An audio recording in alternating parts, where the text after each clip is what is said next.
And you watched a little bit of that, I understand. We both did. I saw a little bit of it. It's pretty nice. You know, the Stars, we were about ready to send them back to Moscow to play in the Goodwill games after they had lost 7 in a row. But heck, we'll keep them in town for a little while longer. How the Stars finally did it tonight, sure as heck took them long enough, huh? But after 7 straight losses, they finally won one. In fact, believe it or not, the Stars are tied for first place with tonight's win over the Dukes.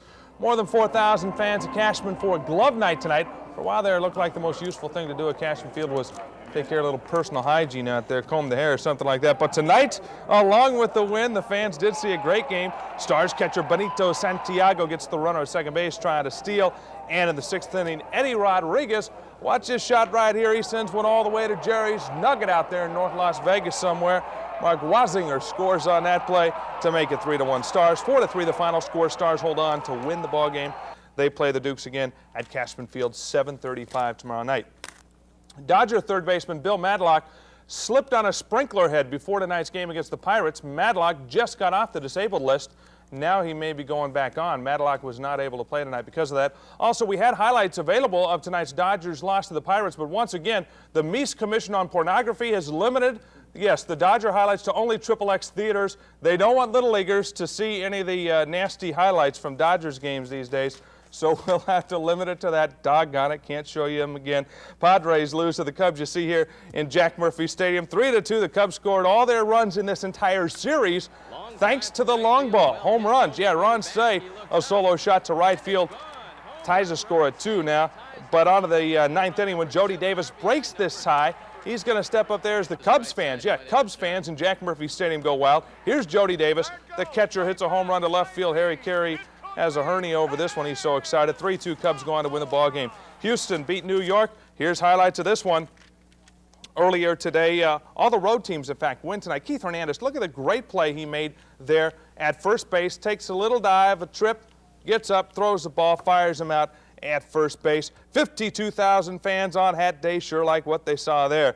Until the 9th inning, when the score was tied at 1. Denny Walling of the Astros gets a base hit there to right field. Into score comes Glenn Davis. Kevin Bass is close behind. He gets thrown out of the plate, but the damage is already done as the Astros win it 2-1 over the Mets. Charlie Kerfield gets the final out right here. Watch him razz Darryl Strawberry right there.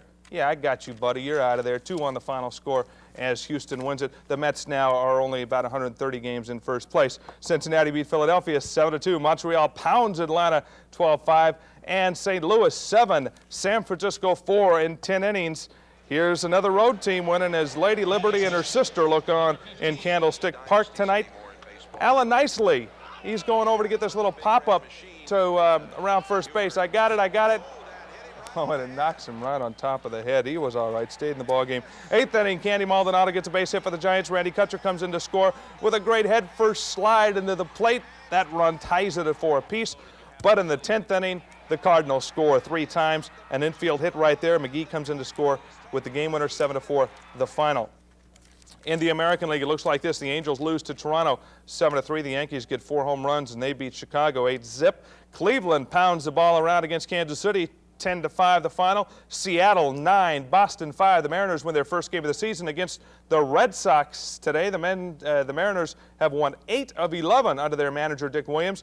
Phil Bradley on third, and Danny Tartable, his second home run in as many nights to left field here. 9-5 Mariners take care of the Red Sox. Of course, Boston still comfortably in first place in the American League East. Texas beats Detroit 9-3. That means the Rangers stay in first place in the West. Minnesota beats Baltimore 7-6. And it's Milwaukee 2-1 over Oakland. Look at Milwaukee. They're now 2 games over 500, but they're about 8 games out of first place. Or more than that now. I think it actually is. It's quite a few games out of first place, though, in the American League. But they are over 500 at this point of the season. You put them in the American League West, and they'd be very close to first place at this point of the season.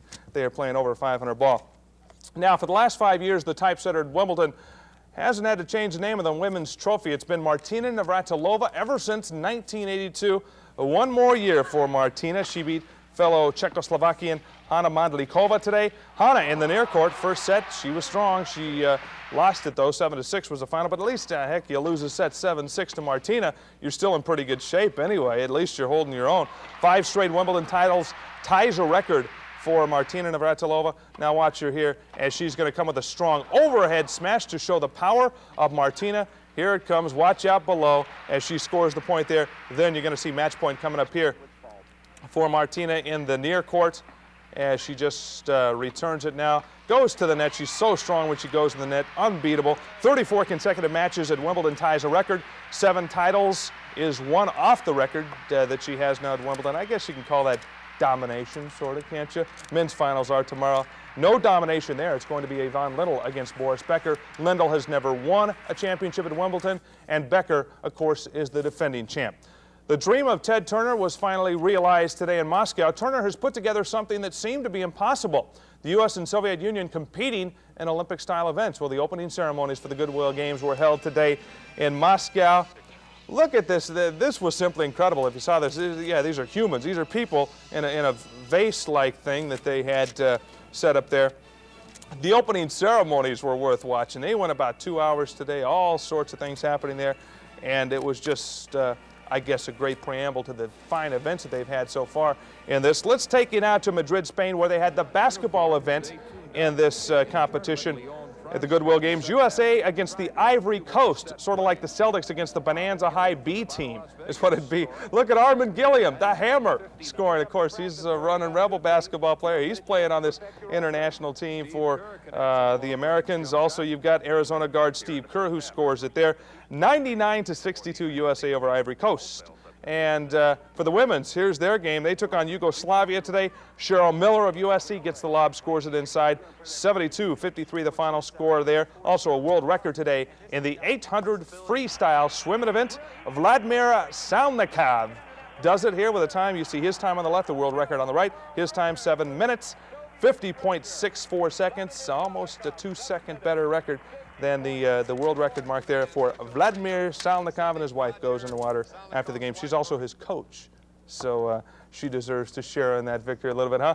Now, this will not be a Goodwill Game event, but Ted Turner may want to consider it for some time in the future. They are blimp races. Now, this is something that the United States is very good at. These are blimps. Take a look at them. They are really moving here if you watch them closely. And in the interest of honesty, I must tell you, we did speed this video up just a little bit because blimp races are boring enough at regular speed. Goodness gracious, you don't want to see them at slow speed. Goodyear blimp, by the way, did not win, which is a little surprising because those blimps seem to be everywhere. That's for sure. They've got a couple of them, you know. They got 4 of them, I think. Yeah. Thank you, Ron. Still more News 13 up ahead. We'll show you how